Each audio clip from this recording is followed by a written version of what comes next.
Here's a video of my 20 gallon long. I kind of want to start off with these red zoas that I had them down here. Um, yeah, from my last video, I mentioned that these zoas weren't doing so good, and I noticed that some pods, amphipods and copepods were around them, and let me remind you that I had this frag for a month already, for about a month, and they were doing perfectly fine. And yeah, suddenly they just started decreasing in numbers and shrinking. And I started doing research, and I came across some people that said that some pods were actually eating their zoas frags. They mentioned about they usually eat the ones that are unhealthy, and they're ones that are about to die. But these were doing perfectly good for a month, and all of a sudden, they just started, I guess, munching on them. So I'm pretty upset about that. Uh, I got some tips that I should just move them to a different location. So they were here, and now they're here. So hopefully they do a little bit better. As you can see, they're only like about three heads, two right here, and then one on the other side. But I mean, as you can see, the results. I don't know what could have caused it. I mean, I don't have any pest on the tank. I just saw just amphipods and copepods around these zoas, and I did see some of uh, the pods munching on them. So we'll see how they go for my zoofrag. And for my Xenia, they're doing good. They're actually getting bigger, which I'm pretty happy about. Um, I feel like they're gonna spread pretty quick. So we'll see. The clove coral is doing good. You can see in the bottom here, they actually have some new polyps. So it's an indication of growth, which I'm pretty happy about. And yeah, this coral is doing good also. Haven't really seen it attached to the rock yet. I mean it's barely touch. I mean it's touching it, but hasn't really spread out to that rock yet. My mushroom, it's it's small. What could I say? It's pretty much shrunk in size from my 10 gallon to this 20 long, and I think that's due to the lights that I have. It's more intense lighting here, so um, susceptible, I guess. I also have some of these white dots. They're not moving at all, and I have looked online, and they said that these are nerds eggs. So we'll see how they go. Hopefully they hatch. And basically this candy cane, I think this is a candy cane. It's pretty much all gone. It's nothing really, nothing there. I mean, there's still it's still alive, but I don't think that's gonna make it at all. For these green zoas, they're doing really good. um, I'm not sure, but to me it looks a little bit bigger than the than when I have than when I first got them. So hopefully it's an increase in numbers there. And also yeah, these the pots haven't been touching them.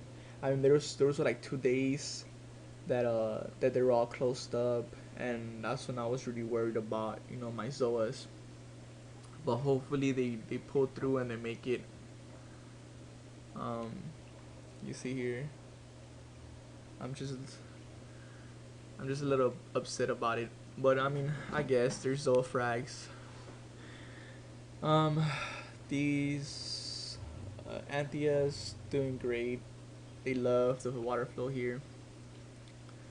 And this red coral here, excellent. Crossing to the frag plug. And this coral here in the back, as you can see, like little white bumps in the bottom of the frag plug. That's an indication of basically growth. Hopefully they branch out from the bottom. I mean, I seen this coral has done a lot of growth since I had put him here, so I'm pretty happy about that. My bird nest, excellent. As you can tell here, I think it's a branch from the bottom here, and yeah, it's also growth. Also seen some growth on that. This coral, it wasn't doing so well for about maybe 4 days. That was last week, and I was trying to, and I thought it was some kind of problem with the same thing with the zoas. So I dipped that whole solution basically to take any pests out, and yeah, that didn't really help it at all. It was still the same, and I moved it here next to this Monty, and as you can see, it got a little too close to the Monty. Right there, a little white dot on it on the top right side. It got a little too close and it stung it. And yeah, that's when I started seeing a little more polyps extension. So I put the coral back here, and it's been doing fine. The green one here, it seems to be growing pretty good from the base, so that's healing pretty well. I still have that white spot on the tip of this coral. Hopefully that heals also. This coral don't have really haven't really seen that much growth on this one. And these two corals here, same thing. Nothing much has changed, except for maybe this mushroom-looking coral here. It's been getting wider, so that's a good sign. Like I mentioned, but overall it's doing pretty good. The polyps extended good. Um, don't really have a problem with that one. And these Antheas, they also love the flow here. This soft coral is doing great. It's doing excellent. This galaxy coral, not so good. Still kind of pale. Um, Hopefully it pulls through and makes it. I mean, sandbit here is doing good. My only concern with the sandbit is that uh, there is, you know, critters, worms in the bottom of the sandbit. You can see like small little streaks here and there, but the thing is that to me it kind of seems like it's kind of getting dirty. I don't know. I feel like that's not really a good sign, because I heard from New York Stilo that the sandbit should be pretty much clean how the first time you got it. So that's my only concern about the sandbed.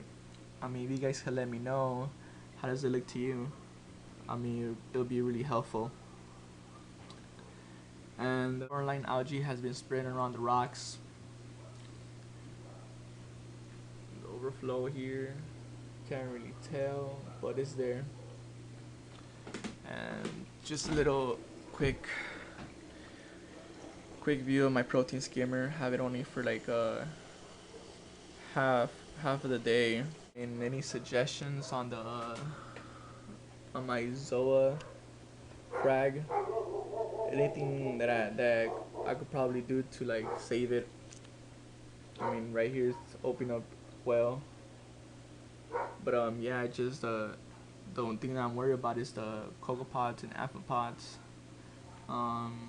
If this starts happening, then I'm to this coral, then I'm gonna have to get a fish that eats the pods.